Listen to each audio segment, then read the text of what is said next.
Audiolivro Os Ungidos, Profetas e Reis na linguagem de hoje. Capítulo 2. O Magnífico Templo de Salomão. Durante 7 anos, Jerusalém ficou repleta de trabalhadores ocupados em aplainar o local escolhido para o templo, construir os imensos muros de contenção, assentar os enormes alicerces, esculpir os troncos vindos das florestas do Líbano e construir o magnífico santuário. Ver 1 Reis 5, versículo 17.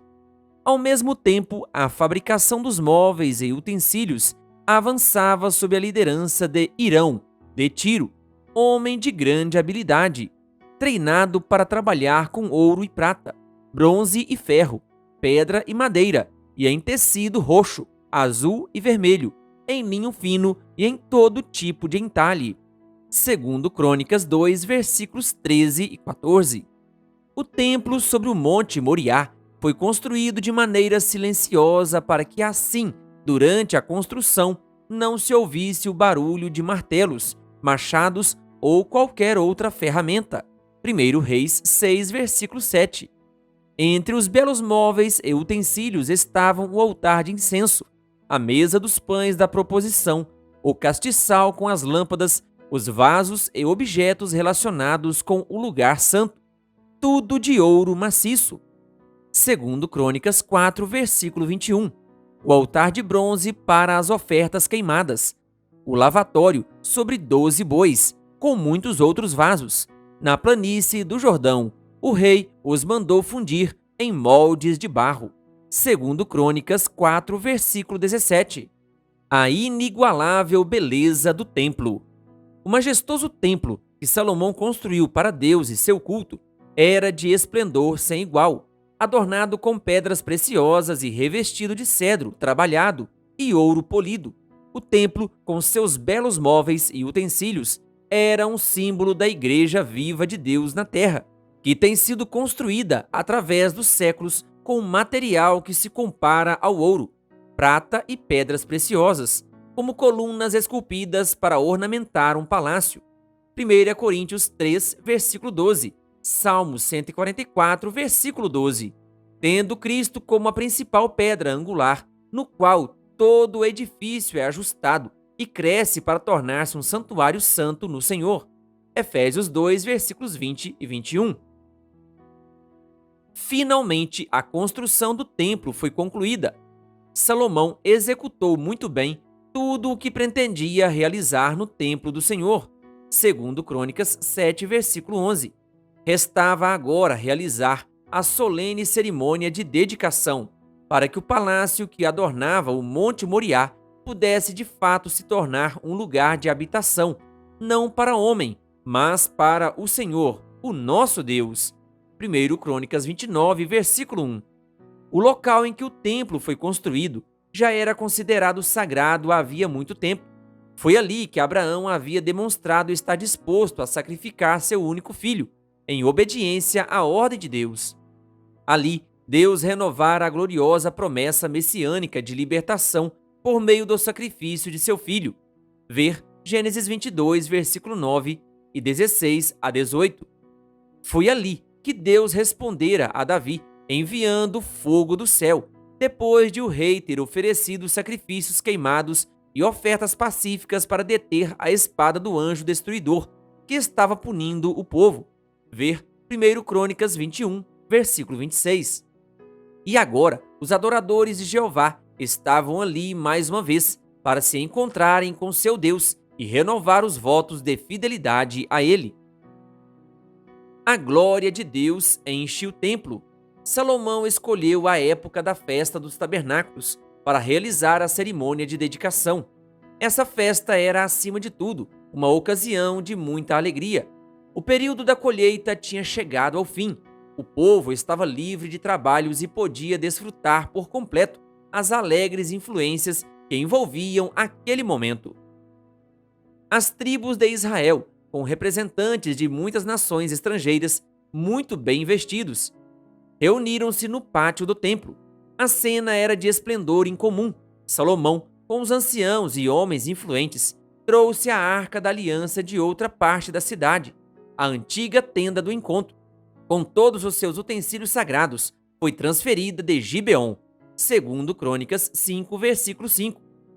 Esses queridos objetos, que mantinham viva a lembrança do período em que Israel vagueou pelo deserto, então encontraram um local fixo de moradia na esplêndida construção. Com cânticos, música e com grande cerimônia, os sacerdotes levaram a arca da aliança do Senhor para o seu lugar no santuário interno do templo, no lugar santíssimo. Versículo 7. Os cantores vestidos de linho branco, com símbolos, alaúdes e harpas, ficaram do lado leste do altar, e com eles 120 sacerdotes que tocavam as trombetas. Ver versículo 12. Enquanto isso, os que tocavam cornetas e os cantores, em uníssono, louvaram e agradeceram ao Senhor. Ao som de cornetas, símbolos e outros instrumentos, levantaram suas vozes em louvor ao Senhor. Então, uma nuvem encheu o templo do Senhor. Versículo 13, 14. A oração de Salomão. No meio do pátio do templo, tinha sido construída uma plataforma de bronze. Salomão ficou em pé sobre ela e, com as mãos erguidas, abençoou a imensa multidão perante ele. Bendito seja o Senhor, o Deus de Israel, que por suas mãos cumpriu o que prometeu, com sua própria boca, a meu pai Davi, quando lhe disse: escolhi Jerusalém para o meu nome ali estar. Segundo Crônicas 6, versículos 4 a 6. Salomão ajoelhou-se sobre a plataforma, ergueu as mãos em direção ao céu e orou: os céus, mesmo os mais altos céus, não podem conter-te, muito menos este templo que construí. Ouve as súplicas do teu servo e de Israel, o teu povo, quando orarem voltados para este lugar.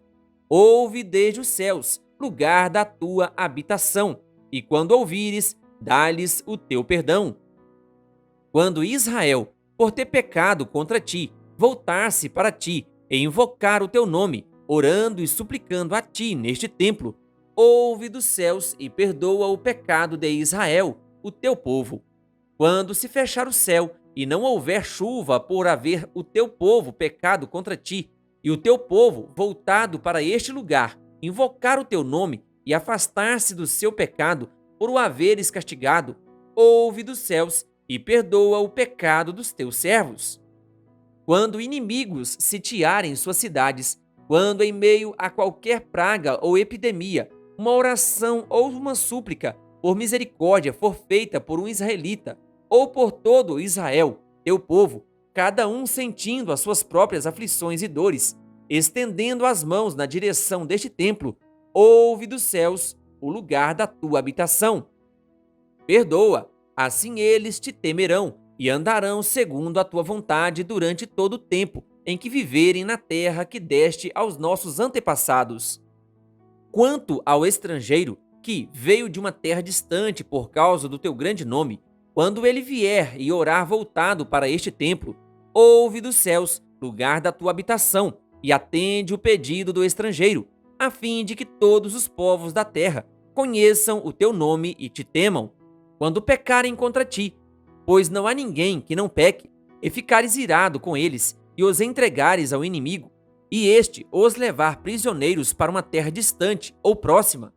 Se eles caírem em si, na terra para a qual forem deportados, e se arrependerem, e lá orarem: pecamos, praticamos o mal e fomos rebeldes. E se lá eles se voltarem para ti de todo o coração e de toda a sua alma, na terra de seu cativeiro, então dos céus, lugar da tua habitação, ouve a sua oração e a sua súplica, e defende a sua causa. Perdoa o teu povo, que pecou contra ti. Assim, meu Deus, que os teus olhos estejam abertos e teus ouvidos atentos às orações feitas neste lugar. Agora, levanta-te, ó Senhor, ó Deus, e vem para o teu lugar de descanso, tu e a arca do teu poder. Estejam os teus sacerdotes vestidos de salvação, ó Senhor, ó Deus, e os teus santos se regozijem em tua bondade. Versículos 18 a 41. Assim que Salomão acabou de orar, desceu fogo do céu e consumiu o holocausto e os sacrifícios. Os sacerdotes não puderam entrar no templo, porque a glória do Senhor o enchia. Segundo Crônicas 7, versículos 1 e 2. Então, o rei e o povo ofereceram sacrifícios. Assim, o rei e todo o povo fizeram a dedicação do templo de Deus. Versículo 5. Durante 7 dias, as multidões participaram de uma alegre festa, e na semana seguinte, celebraram a festa dos tabernáculos. No fim das celebrações, o povo retornou para os seus lares, jubilosos e de coração alegre pelas coisas boas que o Senhor havia feito por Davi e Salomão e por Israel, o seu povo. Versículo 10. A advertência contra a apostasia. Assim como aconteceu no início do reinado de Salomão em Gibeon, Deus concedeu mais uma vez ao rei uma evidência de que ele tinha sido aceito pelo Senhor. Durante uma visão à noite, o Senhor apareceu com a mensagem: ouvi sua oração e escolhi este lugar para mim, como um templo para sacrifícios. Se eu fechar o céu para que não chova ou mandar que os gafanhotos devorem o país, ou sobre o meu povo enviar uma praga, se o meu povo, que se chama pelo meu nome, se humilhar e orar, buscar a minha face e se afastar dos seus maus caminhos, dos céus o ouvirei, perdoarei o seu pecado e curarei sua terra. Escolhi e consagrei este templo para que o meu nome esteja nele, para sempre. Meus olhos e meu coração nele sempre estarão. Versículos 12 a 16. Se Israel tivesse se mantido fiel a Deus, o glorioso templo nunca teria deixado de existir, como sinal eterno do favor especial de Deus. E os estrangeiros que se unirem ao Senhor para servi-lo, para amarem o nome do Senhor e prestar-lhe culto, todos os que guardarem o sábado, deixando de profaná-lo, esses eu trarei ao meu santo monte e lhes darei alegria em minha casa de oração, pois a minha casa será chamada casa de oração para todos os povos. Isaías 56, versículos 6 e 7. O Senhor mostrou claramente ao rei o caminho do dever. E se você andar segundo a minha vontade, como fez seu pai Davi, e fizer tudo o que eu lhe ordeno, obedecendo aos meus decretos e às minhas leis, firmarei o seu trono, confirmarei a aliança que fiz com Davi, seu pai, quando eu lhe disse: você nunca deixará de ter um descendente para governar Israel. Segundo Crônicas 7, versículos 17 e 18. Se Salomão tivesse continuado a servir ao Senhor, todo o seu reinado teria exercido uma influência poderosa para o bem sobre as nações vizinhas, prevendo as terríveis tentações que acompanham o sucesso, a riqueza e as honras mundanas. Deus advertiu Salomão contra a apostasia. O Senhor declarou que o belo templo que tinha acabado de ser dedicado se tornaria um objeto de zombaria entre todos os povos, se Israel deixasse o Senhor, Deus de seus pais, se persistisse na adoração de ídolos. Versículos 20 e 22. A maior glória de Israel. Fortalecido e animado pela mensagem do céu, Salomão deu início ao período mais glorioso de seu reinado. Todos os reis da terra começaram a procurá-lo para ouvirem a sabedoria que Deus lhe tinha dado. Segundo Crônicas 9, versículos 22 e 23. Salomão os ensinava a respeito de Deus como Criador, e eles voltavam com ideias mais claras a respeito do Deus de Israel e de seu amor pela raça humana. Eram capazes de ver na natureza uma revelação de seu caráter, e muitos foram levados a adorá-lo como seu Deus. A humildade de Salomão, ao reconhecer perante Deus: sou ainda muito jovem, 1 Reis 3, versículo 7. Sua reverência pelas coisas divinas, sua desconfiança de si mesmo e exaltação do infinito Criador. Todos esses traços de caráter puderam ser notados na oração de dedicação que fez ao se colocar de joelhos, na posição de humilde suplicante. Os seguidores de Cristo hoje devem ficar atentos contra a tendência de perder o espírito de reverência e respeito para com Deus. Devem aproximar-se de seu Criador com temor, através do mediador divino. O salmista declarou: venham, adoremos prostrados e ajoelhemos diante do Senhor, o nosso Criador. Salmo 95, versículo 6. Tanto no culto pessoal como no público, é nosso privilégio ficar ajoelhados enquanto apresentamos os nossos pedidos a Deus. Jesus, nosso exemplo, ajoelhou-se e orou. Lucas 22, versículo 41. Seus discípulos também se colocaram de joelhos e oraram. Ver Atos 9, versículo 40.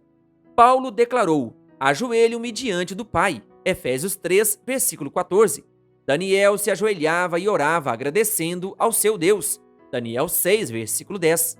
A verdadeira reverência a Deus ocorre quando reconhecemos a sua infinita grandeza e nos damos conta de sua presença. O momento e o lugar de oração são sagrados, porque Deus está ali. Santo e temível é o seu nome. Salmo 111, versículo 9. Os anjos cobrem o rosto ao pronunciar esse nome. Quanto mais nós devemos ser reverentes ao proferir esse nome com os nossos lábios. Depois de contemplar a visão do anjo, Jacó exclamou: sem dúvida, o Senhor está neste lugar, mas eu não sabia. Não é outro, senão a casa de Deus. Esta é a porta dos céus. Gênesis 28, versículos 16 e 17. Em seu discurso na cerimônia de dedicação, Salomão procurou acabar com as superstições a respeito do Criador, responsáveis por confundir a mente dos pagãos. O Deus dos céus não está confinado em templos feitos por mãos. No entanto, ele se encontraria com seu povo por meio de seu Espírito, quando se reunissem na casa dedicada à sua adoração. Como é feliz a nação que tem o Senhor como Deus, o povo que ele escolheu para lhe pertencer. Teus caminhos, ó Deus, são santos. Tu és o Deus que realiza milagres. Mostras o teu poder entre os povos. Salmo 33, versículo 12. 77, versículos 13 e 14. Deus honra as reuniões de seu povo com sua presença. Ele prometeu que quando se reunirem para confessar os seus pecados e para orarem uns pelos outros, ele se reunirá com eles por meio de seu Espírito.